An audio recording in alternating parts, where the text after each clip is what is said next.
Developments पिछले आधे घंटे में तो काफ़ी सारे हुए हैं। पहले तो आज सुबह डोनाल्ड ट्रंप ने प्रोजेक्ट फ्रीडम की घोषणा कर दी अपने ट्रूथ सोशल पर कि भाई यूएस मदद करेगा उन जहाज़ों की जो ईरान युद्ध में इन्वॉल्व नहीं है, उन्हें स्ट्रेट ऑफ हॉर्मुज को पार करने में यूएस जो है वो मदद करेगा। लेकिन उसी के तुरंत बाद ईरान ने भी ये चेतावनी दे दी है कि भाई किसी भी तरह का हस्तक्षेप जो है वो बर्दाश्त नहीं किया जाएगा और ट्रंप के डेल्यूजनल पोस्ट्स के आधार पर बाजार जो है वो रिएक्ट नहीं करेगा। ये ईरान ने साफ साफ शब्दों में कह दिया। एस्कॉर्ट के साथ जहाजों को निकालने की प्रक्रिया उसका हम सपोर्ट नहीं कर रहे हैं।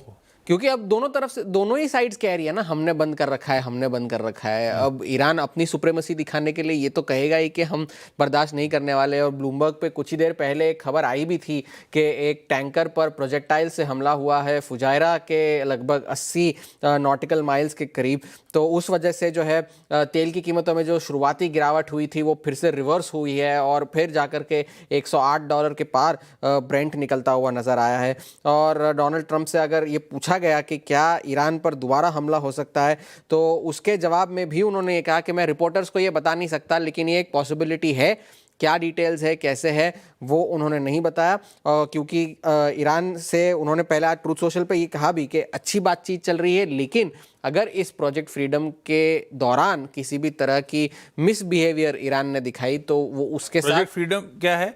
वहां पे जितने जहाज फंसे हुए हैं अंदर स्ट्रेट के उस तरफ, उनको बस निकाला जाएगा, सेफ पैसेज दिया जाएगा। यूएस नेवी मदद कर रही है। हाँ, और क्योंकि उन्होंने लिखा भी था कि काफी सारे देशों ने हमसे मदद मांगी है कि भाई आप निकालिए हमें बाहर यहाँ से, तो हम निकालेंगे उन्हें बाहर, ये उन्होंने ऐलान किया है। लेकिन कैसे निकालेंगे, कब निकालेंगे और कौन से ऐसे देश है जिन्होंने मदद मांगी थी, वो उन्होंने अपने उस ट्रूथ सोशल के पोस्ट पे नहीं लिखा।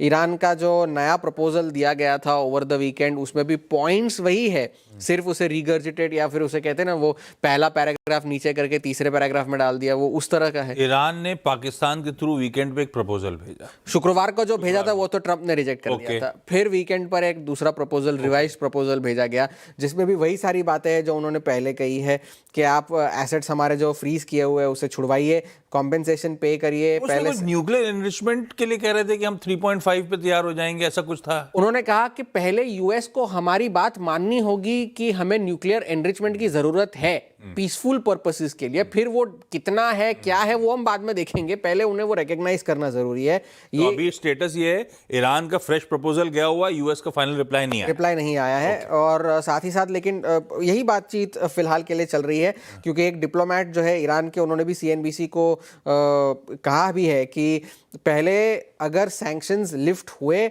उसके बाद न्यूक्लियर प्रोग्राम को लेकर के बातचीत की जाए, फिर बाद में आगे मामला देखा जाएगा।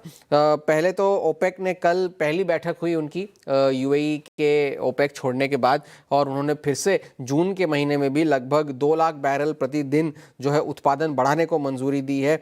लेकिन वो एक सिंबॉलिक इंक्रीज है क्योंकि एक्सपोर्ट्स तो उनके हो नहीं रहे हैं। और पिछले और इस महीने से और 2.06 लाख बैरल्स प्रतिदिन की जो है उत्पादन में बढ़ोतरी होगी। बाजार 2 दिन तो अच्छे चले हैं, S&P 500 नैस्डैक दोनों रिकॉर्ड हाइस पर बंद हुए थे। मैक्रो डेटा ठीक ही था, कोई ऐसा अर्थ शैटरिंग मैक्रो डेटा था नहीं। पीसीई इन्फ्लेशन जो है अनुमान मुताबिक था, लेकिन आंकड़ा जो है 3% के पार निकल गया है कोर पीसीई का, जो कि नवंबर 2023 के बाद का सबसे ज़्यादा ऊंचा आंकड़ा था। और नॉर्मल जो कोर पीसीई से जो है हेडलाइन पीसीई इन्फ्लेशन है वो 3.5% का आंकड़ा आया। जो फर्स्ट क्वार्टर की जीडीपी जो है अनुमान से कमज़ोर थी, और मैन्युफैक्चरिंग पीएमआई जो थी वो 2022 के बाद की सबसे बेहतर नंबर था। इस हफ्ते का सबसे बड़ा जो ट्रिगर होगा वो नॉन फार्म पेरोल्स का होगा, तो उस पर बाजार की नजरें होंगी। लेकिन फिलहाल जॉब्स रिपोर्ट आनी है जो शुक्रवार को आनी चाहिए थी, लेकिन आएगी अब इस शुक्रवार को। तो इस वजह से बाजार में अब थोड़ी सी अनिश्चितता बनी हुई है, और तेल जब तक ऊपर चलता रहेगा मूड तब तक खराब रहेगा।